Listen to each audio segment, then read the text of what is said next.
السلام علیکم ورحمۃ اللہ وبرکاتہ۔ الحمد للہ الواحد القہار، والصلاة والسلام علی سید الابرار وعلی آلہ واصحابہ الاخیار ومن سار علی نہجہ واستنى بسنتہ واقتدى بہدیہ ما تعاقب اللیل والنہار، لا حول ولا قوة الا باللہ۔ اما بعد فاعوذ باللہ السمیع العلیم من الشیطان الرجیم من ہمزہ ونفخہ ونفثہ۔ افحسبتم انما خلقناکم عبثا وانکم الینا لا ترجعون، فتعالى اللہ الملک الحق لا الہ الا هو رب العرش الکریم۔ عزیز بھائیوں، بزرگوں، نوجوان ساتھیوں، آپ مجھ سے قبل بڑی قیمتی گزارشات اور بڑی قیمتی باتیں سن چکے ہیں، جو اصل میں ہمیں دین کے تعلق سے اپنی ذمہ داریوں کا احساس دلانے کے لیے ہیں۔ ہم جس دور سے گزر رہے ہیں یہ بلا شبہ ایک بڑا نازک دور ہے، پرفتن دور ہے۔ ہر طرف ہمیں گناہ ہی گناہ اور برائیاں ہی برائیاں نظر آتی ہیں۔ ایک ایسا ماحول نہیں ہے کہ جس کو ہم دینی ماحول کہہ سکیں، بلکہ لادینیت زوروں پر ہے، اور اس سے ہم بھی متاثر ہیں، ہمارے گھر بھی متاثر ہیں، ہمارے بچے بھی متاثر ہیں، ہمارا ماحول بھی متاثر ہے، ہمارے کاروبار بھی متاثر ہیں، ہماری خوشیاں ہماری غمیاں بھی متاثر ہیں۔ تو ہمیں بہت زیادہ اس چیز کی ضرورت ہے کہ ہم سمجھیں کہ اللہ تعالیٰ نے جو زندگی ہمیں عطا فرمائی ہے، اس کا ایک ایک لمحہ، اس کی ایک ایک گھڑی، ایک ایک منٹ اور ایک ایک سیکنڈ انتہائی قیمتی ہے۔ اس کو قیمتی سمجھیے اور اس کو قیمتی بنائیے، اس کو قیمتی کاموں کے اندر بسر کیجیے۔ زندگی کو ضائع کر دینا، غفلت میں، لاپرواہی میں، سستی میں، فضول قسم کے کاموں میں، یہ انتہائی نقصان دہ ہے، اور یہ ایسا نقصان ہے کہ جس کا ازالہ نہیں ہو سکتا، پھر سوائے حسرتوں کے، ندامتوں کے، افسوس، شرمندگی اور پچھتاوے کے کچھ بھی باقی نہیں بچے گا۔ اللہ تعالیٰ نے ہمیں یہ زندگیاں عطا فرمائی ہے، بجائے خود یہ زندگی اللہ کی اتنی بڑی نعمت ہے انسان کے لیے، اور ایک امانت بھی ہے۔ اللہ تعالیٰ نے صحت دی ہے، تندرستی دی ہے، اور ہمیں مختلف قسم کی نعمتوں سے اللہ تعالیٰ نے نوازا ہے۔ اتنے انعامات ہیں اللہ تعالیٰ کے، وَإِن تَعُدُّوا نِعْمَةَ اللَّهِ لَا تُحْصُوهَا، کہ اگر اللہ کی نعمتوں کو تم گننا چاہو تو گن نہیں سکتے۔ اتنے انعامات، خود ہمارے اپنے وجود کے اندر اللہ کی اتنی نعمتیں ہیں۔ تکلیفیں آتی ہیں انسان کی زندگی میں، پریشانیاں آتی ہیں، بیماریاں بھی آ جاتی ہیں، تنگ دستی بھی آ جاتی ہے، لیکن اس سب کے باوجود اللہ کے اتنے انعامات ہیں۔ اگر انسان اس چیز پر غور کرے، یونس بن عبید رحمہ اللہ، ایک شخص آیا ان کے پاس، اور اس نے آ کے اپنی تنگ دستی اور مفلسی کا شکوہ کیا، تو انہوں نے اسے اللہ کے انعامات یاد دلائے۔ کہا یہ بتاؤ، تمہارے پاس یہ ہاتھ ہے، 1,00,000 درہم کے عوض اپنے یہ ہاتھ مجھے دے دو گے؟ کہنے لگا نہیں۔ کہا یہ دونوں پاؤں تمہارے پاس موجود ہیں، 1,00,000 درہم لے لو اور یہ پاؤں اپنے دے دو؟ کہنے لگا نہیں۔ کہا یہ آنکھیں موجود ہیں، 1,00,000 درہم کے عوض یہ آنکھیں دے دو؟ کہنے لگا نہیں۔ کہا میں تمہیں دیکھ رہا ہوں کہ تم تو کئی لاکھ کے مالک ہو، اور پھر بھی تم اپنی مفلسی اور تنگدستی کا شکوہ کر رہے ہو۔ اللہ کے انعامات تمہیں نظر نہیں آ رہے، اور یہ حضرت انسان کا المیہ ہے۔ اسی لیے اللہ تعالیٰ نے فرمایا ان الانسان لربہ لکنود، بلا شبہ انسان اپنے پروردگار کا بڑا ناشکرہ ہے۔ حسن بصری رحمہ اللہ فرماتے ہیں اس آیت کی تفسیر میں بطور خاص فرماتے ہیں کہ ینسی النعم ویعدد المصائب، مصیبتیں گنتا ہے، تکلیفیں گنتا ہے، پریشانیاں گنتا ہے اور نعمتوں کو بھول جاتا ہے۔ جو اللہ کے اس پر انعامات ہیں ان کو فراموش اور نظر انداز کر دیتا ہے، نہیں نظر انداز کرنا چاہیے۔ اللہ کی نعمتوں کو اور اس کے انعامات کو جو ایک ایک لمحے میں انسان کو حاصل ہے اور جس کے سہارے انسان جی رہا ہے، ہر وقت یاد رکھنا چاہیے اور اپنے سامنے رکھنا چاہیے۔ رسول اللہ صلی اللہ علیہ وسلم نے ہمیں اللہ کے انعامات کا احساس دلایا۔ آپ نے فرمایا من اصبح منکم آمنا فی سربہ معافا فی جسدہ عندہ قوت یومہ فکأنما حیزت لہ الدنیا، تم میں سے جو شخص صبح کرتا ہے اس حال میں کہ اپنے کنبے میں، اپنے قبیلے اور خاندان میں، اپنی برادری میں امن و امان کے ساتھ ہوتا ہے، اپنے جسم میں عافیت کے ساتھ ہوتا ہے، صحت اور تندرستی اس کے پاس موجود ہے، ایک دن کی خوراک اور ایک دن کا راشن اس کے پاس موجود ہے، اللہ کے اس پر اتنے انعامات ہیں کہ گویا ساری دنیا کو اس کے لیے سمیٹ دیا گیا ہے۔ تو عزیز بھائیوں، ان ساری نعمتوں کا احساس کرتے ہوئے اللہ تعالیٰ نے جو ہماری ذمہ داریاں لگائی ہیں ان کو ادا کرنا ہمارے لیے انتہائی ضروری ہے۔ اللہ تعالیٰ نے قرآن مجید کے اندر ہمیں جھنجھوڑا ہے اور بڑے سخت انداز میں جھنجھوڑا ہے۔ افحسبتم انما خلقناکم عبثا، کیا تم نے یہ سمجھ لیا کہ ہم نے تمہیں عبث پیدا کیا ہے، فضول پیدا کیا ہے، بیکار پیدا کیا ہے؟ آپ دیکھ لیں آج معاشرے میں یہی سوچیں بنی ہوئی ہے۔ اسی لیے تو جو مقصد زندگی ہے، جو اللہ تعالیٰ نے ذمہ داریاں لگائی ہیں، جو حقوق ہم پر عائد کیے ہیں، جو فرائض ہمارے لیے مقرر فرمائے ہیں، ان کی طرف کوئی توجہ ہی نہیں ہے، کوئی پرواہ ہی نہیں ہے۔ دو چیزیں انسان کے بگاڑ کا باعث بنتی ہیں اور یہی دو چیزیں سب سے زیادہ آج ہمیں اپنے معاشرے میں نظر آ رہی ہیں۔ ایک یہ کہ انسان اپنے مقصد زندگی کو نہ پہچانے، اور دوسرا یہ کہ اپنے انجام سے غافل ہو جائے، اپنے انجام سے بے خبر ہو جائے۔ اللہ تعالیٰ نے انہی دو چیزوں کے تعلق سے ہمیں جوڑا ہے۔ کیا تم نے یہ سمجھا ہے ہم نے تمہیں بیکار پیدا کیا، فضول پیدا کیا، اسی طرح زندگی گزار رہے ہو کہ گویا تمہاری زندگیوں کا کوئی مقصد نہیں ہے، تمہیں پیدا کرنے کا کوئی مقصد نہیں ہے؟ پوچھنا چاہیے اپنے آپ سے، سوال کرنا چاہیے اپنے آپ سے، ہم دنیا میں کیوں آئے؟ اللہ نے ہمیں کیوں پیدا کیا ہے؟ کیا مقصد ہے ہماری زندگی کا؟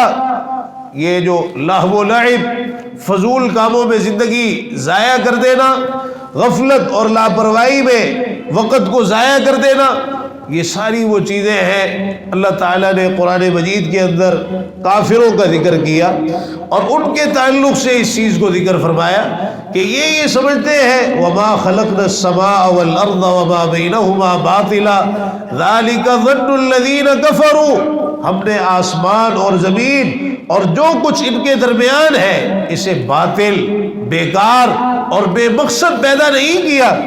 یہ تو کافروں کا گمان ہے، یہ تو ان لوگوں کی سوچ ہے جو کافر ہوتے ہیں، جو اللہ کا انکار کرنے والے، اللہ کے احکام کا انکار کرنے والے، یہ ان کی سوچ ہے۔ تو کیا کہنے آج کے مسلمان کے کہ اس کی بھی یہ سوچ بنی ہوئی ہے، وہ اس مقصد کو سمجھ ہی نہیں رہا، سمجھنے کی کوشش ہی نہیں کر رہا، پہچان ہی نہیں رہا۔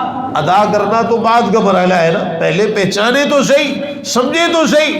کئی لوگ ان مجلسوں سے اسی لیے دور بھاگتے ہیں کہ کوئی باتیں ایسی سننے کو مل جائے گی کہ پھر جو ہے وہ ہمیں کچھ نہ کچھ کرنا پڑ جائے گا۔ بھائی کرنا پڑے گا، آپ اللہ نے کچھ کرنے کے لیے آپ کو پیدا کیا ہے، کچھ ذمہ داریاں آپ کی لگائی، کچھ ڈیوٹی لگائی، آپ کو اسی طرح نہیں چھوڑا۔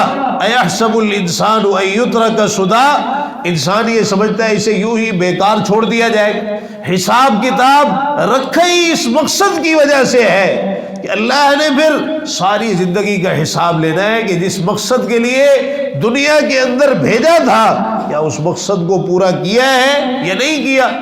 یہی تو سارا حساب کتاب۔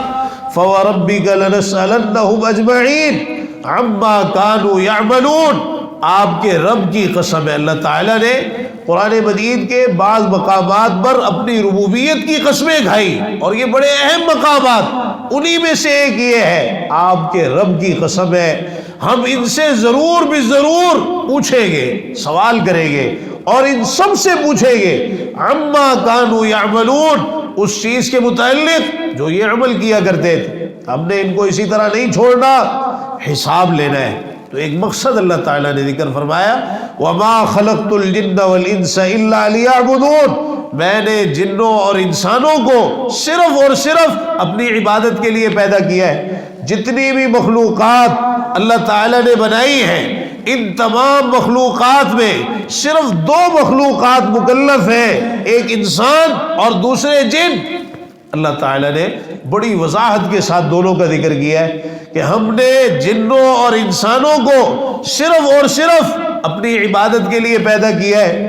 سورہ رحمان میں اللہ تعالیٰ نے اسی تعلق سے جھنجھوڑا ہے، اپنی مختلف نعمتیں ذکر فرمائی، انسان کی تخلیق، جنات کی تخلیق، اپنے انعامات، اور دوسری چیزیں پھر آخرت، قیامت، جہنم، جنت، اور یہ مختلف چیزیں ذکر کر کے بار بار فرمایا فَبِأَيِّ آلَاءِ رَبِّكُمَا تُكَذِّبَانِ، اے جن و انس اپنے پروردگار کے کون سے انعامات اور احسانات کو تم جھٹلاؤ گے۔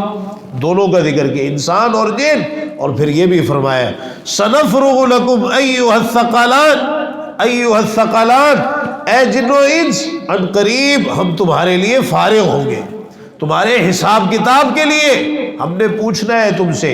یا معشر الجن والانس ان استطعتم ان تنفذوا من اقطار السماوات والارض فانفذوا لا تنفذون الا بسلطان، اے جن و انس کی جماعت، اگر تم یہ طاقت رکھتے ہو کہ آسمانوں اور زمین کے کناروں سے نکل بھاگو تو نکل بھاگو، تم ایسا نہیں کر سکتے مگر زور کے ساتھ، قوت کے ساتھ، وہ تمہارے پاس ہے ہی نہیں، کہیں نہیں بھاگ سکتے۔ تو اللہ تعالیٰ نے ہمیں خاص طور پر اسی تعلق سے جھنجھوڑا ہے، افحسبتم انما خلقناکم عبثا، کیا تم نے یہ سمجھا ہے کہ ہم نے تمہیں عبث، بیکار پیدا کیا ہے؟ ہرگز نہیں، اللہ نے ایک مقصد کے لیے پیدا کیا ہے، اور اس سارے مقصد کو اللہ تعالیٰ نے ایک ہی چیز کے اندر سمیٹ دیا ہے، الا لیعبدون، صرف ایک اللہ کی عبادت۔ یہ اللہ کا حق ہے، سب سے پہلے ہے، سب پر مقدم ہے، اسی کو ترجیح حاصل ہے، اور سب سے زیادہ ذمہ داری انسان کی اسی حق کے تعلق سے ہے۔ باقی جتنے حقوق ہیں وہ در حقیقت اسی ایک حق کے ساتھ جڑے ہوئے ہیں، جو اس حق کو ادا کرے گا وہ باقی حقوق بھی ادا کر لے گا، اور جو اس حق کو فراموش کر دے گا وہ باقی حقوق بالاولا فراموش کر دے گا۔ تو عزیز بھائیوں، اللہ تعالیٰ کی عبادت اور اللہ تعالیٰ کی بندگی در حقیقت نام ہے اس چیز کا کہ انسان وہ سارے کام کرے جو اللہ کو پسند ہے، اور جن کے کرنے سے اللہ تعالیٰ راضی ہوتا ہے، اور ان سارے کاموں کو چھوڑ دے جو اللہ تعالیٰ کو ناپسند ہے، اور جن کے کرنے سے اللہ تعالیٰ ناراض ہوتا ہے۔ اس کے اندر پھر بہت ساری چیزیں آتی ہیں۔ شیخ الاسلام ابن تیمیہ رحمہ اللہ فرماتے ہیں العبادت اسم جامع لما يحبه اللہ ويرضاه من الاقوال والاعمال الظاہرة والباطنة، عبادت ایک جامع نام ہے ہر اس قول اور فعل کا جسے اللہ تعالیٰ پسند کرتا ہے اور اس کے کرنے پر راضی ہوتا ہے، چاہے اس کا تعلق انسان کے ظاہر کے ساتھ ہے یا انسان کے باطن کے ساتھ۔ اللہ تعالیٰ کی عبادت یہ ایک بڑا اہم مقصد ہے انسان کی زندگی کا۔ اس عبادت سے متعلق جتنی بھی چیزیں ہیں ان کو بجا لانا یہ بڑی اہم ترین چیز ہے۔ ہمیں جو پریشانیاں ہیں آج، جو معاشی مسائل ہیں، جو مشکلات ہیں، جو تکلیفیں ہیں، اور جو تنگ دستی، فقر و فاقہ، بے روزگاری، ان چیزوں کا سامنا کرنا پڑتا ہے جب ہم اپنے مقصد زندگی سے اعراض کرتے ہیں، روگردانی کرتے ہیں، انحراف کرتے ہیں، اللہ کی نافرمانیاں کرتے ہیں، تو پھر یہ مشکلات آتی ہیں، یہ تکلیفیں آتی ہیں، یہ پریشانیاں آتی ہیں۔ یہ جتنا بگاڑ معاشرے کے اندر موجود ہے، اللہ تعالیٰ نے ہمیں اس حقیقت سے آگاہ کیا ہے کہ یہ در حقیقت اس مقصد زندگی سے انحراف کا نتیجہ ہے۔ رسول اللہ صلی اللہ علیہ وسلم نے فرمایا، اللہ تعالیٰ فرماتا ہے یا ابن آدم تفرغ لعبادتی املأ قلبک غنا، آدم کے بیٹے میری عبادت کے لیے فارغ ہو جا، میری عبادت کے لیے وقت نکال، وقت نکالنا پڑے گا۔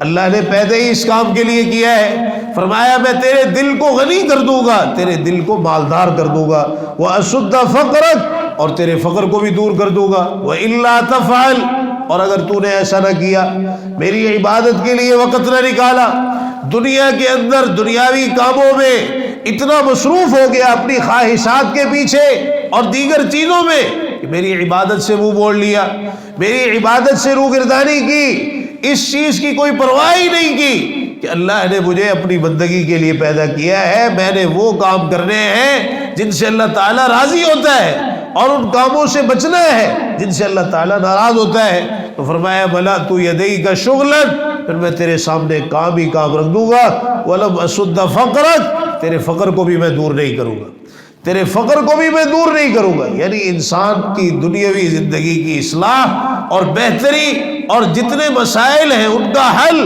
در حقیقت اپنے اسی مقصد زندگی کو ادا کرنے میں ہے۔ تو عزیز بھائیوں، بہت نقصان ہے اور بہت فساد ہے اور بہت بگاڑ ہے آج اس مقصد زندگی سے انحراف کی وجہ سے۔ یہ جو مختلف چیزیں ہم اپنے معاشرے میں دیکھ رہے ہیں، اللہ تعالیٰ کے غضب عذاب کے جو مختلف مظاہر ہیں، یہ سب گناہوں کا نتیجہ ہے۔ ظہر الفساد فی البر والبحر بما کسبت ایدی الناس، فرمایا یہ جو فساد خشکی اور تری میں ظاہر ہوا ہے یہ لوگوں کی کرتوتوں کی وجہ سے ہے۔ لیذیقہم بعض الذی عملوا، تاکہ اللہ تعالیٰ انہیں سارے نہیں کچھ عملوں کا مزہ چکھائے، پتہ چلے کہ گناہوں کے نقصانات کیا ہوتے ہیں، کتنا بگاڑ آتا ہے ان گناہوں کی وجہ سے، کس قدر انسان کی زندگی پریشان ہو جاتی ہے اور انسان مضطرب رہتا ہے، کبھی ادھر ٹھوکر مارتا ہے، کبھی ادھر گرتا ہے، کبھی ادھر گرتا ہے ان گناہوں کی وجہ سے۔ لعلہم یرجعون، تاکہ یہ پلٹ آئے، اللہ کی طرف رجوع کر لے۔ تو یہ سارے کا سارا بگاڑ، وما اصابکم من مصیبت فبما کسبت ایدیکم، جو بھی مصیبت تمہیں پہنچتی ہے وہ تمہارے ہاتھوں کی کمائی کا نتیجہ ہے۔ ایک ایک بیماری اور تکلیف جو انسان کو لاحق ہوتی ہے کسی نہ کسی گناہ کا نتیجہ ہے۔ رسول اللہ صلی اللہ علیہ وسلم نے فرمایا مختلج عرق ولا عین الا بذنب، جو بھی رگ انسان کی پھڑکتی ہے یا آنکھ غیر معمولی حرکت کرتی ہے وہ کسی گناہ کا نتیجہ۔ بالعموم اسی طرح ہے، بڑے خاص احوال ہیں جن میں اللہ تعالیٰ ویسے رفع درجات کے لیے کسی کو آزمائش سے دوچار کرتا ہے، ورنہ عمومی طور پر یہی صورتحال۔ تو اللہ تعالیٰ ہمیں جھنجھوڑتا ہے ان چیزوں کی وجہ سے، اور مختلف قسم کی پریشانیاں مشکلات یہ آتی اس لیے ہے کہ ہم اپنے پروردگار کی طرف آ جائیں۔ ایسے ہی ہوتا ہے نا، انسان بہت زیادہ کمزور ہے، بہت سارے لوگوں کو اللہ کی یاد ہی مشکلات میں آتی، تکلیفوں میں آتی ہے، پریشانیوں میں آتی، خوشحالی ہوتی ہے، فراوانی ہوتی ہے تو اللہ کو بلا دیتے ہیں، جب کوئی مصیبت تکدسی پریشانی آتی ہے تو پھر ان کو اللہ کی یاد آتی۔ تو فرمایا افحسبتم انما خلقناکم عبثا، کیا تم نے یہ سمجھا ہے کہ ہم نے تمہیں بیکار اور بے مقصد پیدا کیا ہے؟ ہرگز نہیں۔ وَأَنَّكُمْ إِلَيْنَا لَا تُرْجَعُونَ، اور کیا تم نے یہ سمجھ لیا ہے کہ تمہیں ہماری طرف لوٹایا نہیں جائے گا؟ یہ وہی چیز ہے کہ انسان اپنے انجام سے بے خبر ہو جائے، یہ بہت بڑا فساد ہے، یہ بہت بڑا بگاڑ، موت برحق ہے اور اس نے آ کے رہنا ہے، بالآخر اس دنیا سے چلے جانا ہے اور کسی کو بھی یہاں ہمیشگی نہیں ہے۔ اور ہمیں ہمارے انجام کے تعلق سے اس قدر یاد دہانی کروائی گئی کہ موت کا کوئی وقت مقرر نہیں، یعنی ہمیں اس کا علم نہیں، وقت مقرر ہے لیکن ہمیں اس کا علم نہیں، ایسا وقت نہیں ہے کہ ہم اس سے آگاہ ہوں یا ہم اسے جانتے ہو، نہیں، ہم نہیں جانتے، کسی بھی وقت انسان دنیا سے جا سکتا ہے۔ اور آنن فانن بہت سارے لوگوں کو ہم دیکھتے بھی ہیں کہ بڑی تیزی کے ساتھ دنیا سے چلے جاتے ہیں۔ تو اللہ تعالیٰ نے ہمیں خاص طور پر ہمارا جو انجام ہے اس کو سامنے رکھنے کی تلقین فرمائی ہے کہ ہر وقت موت کو اپنے سامنے رکھے اور اس زندگی کے ایک ایک لمحے کو غنیمت سمجھتے ہوئے اپنی ذمہ داریوں کا احساس کریں۔ اللہ تعالی ہمیں اس کی توفیق نصیب فرما دے۔ بالآخر اللہ کے سامنے پیش ہو کر اس پوری زندگی کا ہم نے اللہ تعالیٰ کو حساب دینا ہے، ایک ایک لمحے کا حساب دینا ہے۔ جتنی نعمتیں ہم اللہ کی استعمال کر رہے ہیں، ثم لتسألن یومئذ عن النعیم، فرمایا اس دن تم سے نعمتوں کے بارے میں سوال کیا جائے گا۔ لا تزول قدم ابن آدم یوم القیامت من عند ربہ حتی یسأل عن خمس، کسی انسان کے قدم اپنے پروردگار کے پاس سے نہیں ہٹ سکیں گے جب تک کہ 5 چیزوں کے بارے میں اس سے پوچھنا لیا جائے۔ فرمایا اس کی زندگی کے بارے میں کہاں گزاری، جوانی کے بارے میں کہاں کھپائی، مال کے بارے میں کہاں سے کمایا اور کہاں خرچ کیا، اور علم کے بارے میں کہ جو علم دیا تھا اس پر کتنا عمل کیا۔ یہ حساب اللہ نے لینا ہے، اور بالآخر اللہ کی عدالت میں پیشی ہے تنے تنہا۔ یہ جتنی ذمہ داریاں ہیں دین کے تعلق سے ہماری، کیسا وہ منظر ہے حساب کتاب کا کہ تنہا اللہ کی عدالت میں پیش ہو کر بغیر کسی ترجمان کے اللہ نے انسان سے پوچھنا ہے ان ساری ذمہ داریوں کے تعلق سے۔ ما منکم من احد الا سیکلمہ ربہ لیس بینہ وبینہ ترجمان، تم میں سے ہر ایک سے اس کے رب نے کلام کرنا ہے اور درمیان میں کوئی ترجمانی کرنے والا نہیں ہوگا۔ فینظر ایمن منہ فلا یری الا ما قدم، انسان دائیں جانب دیکھے گا اسے اپنے عمل نظر آئیں گے۔ وینظر اشأم منہ فلا یری الا ما قدم، بائیں جانب دیکھے گا اسے اپنے عمل نظر آئیں گے۔ وینظر بین یدیہ فلا یری الا النار تلقاء وجہ، اپنے سامنے دیکھے گا تو اسے جہنم کی آگ نظر آئے گی۔ فاتقوا النار، فرمایا جہنم سے بچ جاؤ، ولو بشق تمرہ، اگرچہ کھجور کا ایک ٹکڑا دے کر۔ فمن لم یجد فبکلمۃ طیبہ، جسے یہ میسر نہیں ہے اچھی بات کہہ کری اپنے آپ کو جہنم سے بچا لے۔ اللہ نے آج ہمیں بڑے مواقع عطا فرمائے، اللہ تعالی ہمیں اپنی ذمہ داریوں کا احساس کرنے کی توفیق عطا فرمائے۔ انفرادی طور پر اور اجتماعی طور پر، اجتماعیت کی بات ہو رہی تھی تو اصل میں یہ دین سارے کا سارا نام ہی اجتماعیت کا ہے۔ یہ جو نمازیں پڑھنے کے لیے ہمیں اکٹھا کیا جاتا ہے، ورنہ تو ہر کوئی اپنے اپنے طور پر اللہ کی عبادت کر سکتا تھا، لیکن یہ مسجدیں، یہ نمازیں، یہ اذان، یہ جماعتوں کا اہتمام، یہ خطبہ جمعہ، یہ عیدین، اور پھر ایک مومن کا دوسرے مسلمان اور مومن بھائی کے ساتھ تعلق، یہ سارے کا سارا اجتماعیت پر منحصر ہے۔ آپ جب اسلام کے دائرے میں ہیں نا اور مسلمان ہیں تو پھر اسلام نام ہی اجتماعیت کا ہے۔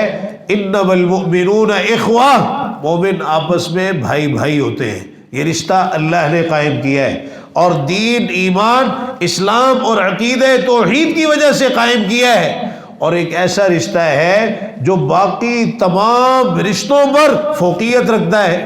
خاندانی رشتے، خونی رشتے، اس کے سامنے، اس رشتے کے سامنے کوئی حیثیت نہیں رکھتے۔ تو یہ امت واحدہ کا تصور ہے۔ ان هذه امتکم امۃ واحدہ وانا ربکم فاعبدون، رسول اللہ صلی اللہ علیہ وسلم نے فرمایا المؤمن للمؤمن کالبنیان یشد بعضہ بعضا، مومن مومن کے لیے ایک عمارت کی طرح ہوتا ہے کہ اس کا ایک حصہ دوسرے کو مضبوط کرتا ہے۔ باقاعدہ آپ نے اپنی انگلیاں ایک ہاتھ کی دوسرے ہاتھ کی انگلیوں میں داخل کر کے دکھائی کہ اس طرح آپس میں ایک دوسرے کو مضبوط کرتے ہیں، ایک دوسرے سے پیوست ہوتے ہیں، جڑے ہوئے ہوتے ہیں ہر معاملے میں، چاہے دین کا کام کرنا ہے، چاہے دنیاوی مسائل ہے، کسی کی کوئی پریشانی ہے، کوئی تکلیف ہے، یا جو بھی معاملہ ہے، اور دین کے غلبے کے لیے اور دین کے قیام کے لیے جو جد و جہد ہے، یہ ساری کی ساری در حقیقت اجتماعیت ہی کے ساتھ جڑی ہوئی ہے۔ ہم بڑی کوتاہی کا شکار ہیں اس معاملے کے اندر، جہاں اور بہت ساری کوتاہیاں ہیں ہماری زندگیوں میں، وہاں ایک بہت بڑی کوتاہی یہ بھی ہے، اور اسی لیے پھر ہم سے ہمارا اپنا دین بھی سنبھالا نہیں جاتا۔ یہی نقصان ہے، یہ بہت بڑا نقصان ہے اس اجتماعیت سے پیچھے رہنے کا، کہ پھر انسان سے اس کے اپنے دین کی بھی حفاظت نہیں ہوتی۔ دیکھ لیں آپ، پھر ایسے بھی لوگ ہیں معاشرے میں جن سے 5 وقت کی نماز بھی مسجد میں آ کے نہیں پڑھی جاتی، اتنے پیچھے چلے جاتے ہیں دین سے اتنے، اور پھر شیطان ہم پر حملہ آور ہوتا ہے، اور مختلف جو وار ہیں وہ کامیاب ہوتے ہیں۔ رسول اللہ صلی اللہ علیہ وسلم نے فرمایا ما من ثلاثۃ فی قریۃ ولا بدو لا تقام فیہم الصلاۃ الا قد استحوذ علیہم الشیطان، 3 آدمی بھی اگر کسی صحرا یا بستی میں موجود ہیں اور وہاں جماعت سے نماز قائم نہیں کی جاتی، شیطان ان پر غالب آ جاتا ہے۔ فرمایا جماعت کو لازم پکڑو، بھیڑیا اس بکری کو کھاتا ہے جو ریوڑ سے الگ ہوتی ہے۔ یہاں بعض راویوں نے خاص طور پر نماز باجماعت کا ذکر کیا ہے، کیونکہ یہ اجتماعیت کا آغاز، گھر بیٹھے رہنے سے کچھ نہیں ہوتا۔ کم سے کم یہ ہے کہ انسان مسجد کے ساتھ اپنے تعلق کو مضبوط رکھے، نماز جماعت سے ادا کرے، اور پھر وہاں سے آگے پروگرام ملیں گے۔ مختلف دین کے حوالے سے جو محنتیں ہیں، جد و جہد ہیں، کوششیں ہیں، ایسے احباب، ایسے ساتھی، ایسے دوست اللہ تعالیٰ آپ کو عطا فرمائے گا کہ پھر بڑے کام کرنے کے مواقع اللہ تعالیٰ عطا فرمائے گا۔ اللہ تعالیٰ مجھے اور آپ کو جو کچھ کہا ہے، جو کچھ آپ نے سنا ہے، یہ ساری باتیں جو ہم نے سنی ہیں، اللہ تعالیٰ ان کو سمجھنے کی توفیق عطا فرمائے، ان پر عمل کرنے کی توفیق عطا فرمائے، اپنی ذمہ داریوں کا احساس کرنے کی توفیق عطا فرمائے۔ اللہ کے سامنے جو پیشی ہے اللہ کی عدالت میں، ہر وقت اس کو اپنے سامنے رکھنے کی توفیق عطا فرمائے، اور اللہ کے سامنے جو جواب دہی ہے، جو مراحل ہیں، یہ بڑے کھٹن مراحل ہیں، ہر قسم کی حسرتوں سے، ندامتوں سے، افسوس اور پچھتاوے سے اللہ تعالیٰ ہمیں محفوظ فرما لے۔ ہمیں اپنی ذمہ داریوں کا اتنا احساس کرنا چاہیے۔ رسول اللہ صلی اللہ علیہ وسلم نے فرمایا وَلَا تَكَلَّمْ بِكَلَامٍ تَعْتَذِرُ مِنْهُ، ایسی بات نہ کرو جس پر تمہیں بعد میں معذرت کرنی پڑے، ایسے کام نہ کرو بعد میں تمہیں معذرتیں کرنی پڑے، پچھتاوے ہو، افسوس ہو، ندامتیں لائق ہو۔ ذمہ دار ہونے کا ثبوت دو، اپنی ذمہ داریوں کا احساس کرو۔ یہ ذمہ داریاں ہمیں جیسے جیسے ہم دین کے قریب آئیں گے، کتاب و سنت کے قریب آئیں گے، ہمیں پتہ چلے گا، اور پھر اس بگڑے ہوئے معاشرے میں جتنا بگاڑ زیادہ ہے آج معاشرے میں، اسی قدر ہماری ذمہ داریاں زیادہ ہیں۔ اللہ تعالیٰ ہمیں توفیق نصیب فرما دے۔ اللہ تعالیٰ توفیق عطا فرمائے کہ ہمارے عقیدے، عبادات، معاملات، شکل و صورت، لباس، کاروبار، تجارت، چلنا پھرنا، اٹھنا بیٹھنا، سونا جاگنا، اخلاق، گفتار، کردار، خوشی اور غمی کے تمام امور، سب کچھ پیارے پیغمبر جناب محمد الرسول اللہ صلی اللہ تعالی علیہ وآلہ وسلم کے طریقے کے مطابق ہونا چاہیے۔ ربنا تقبل منا انک انت السمیع العلیم وتب علینا انک انت التواب الرحیم، وصلی اللہم تعالی علی نبینا محمد وعلی آلہ وصحبہ اجمعین برحمتک یا ارحم الراحمین۔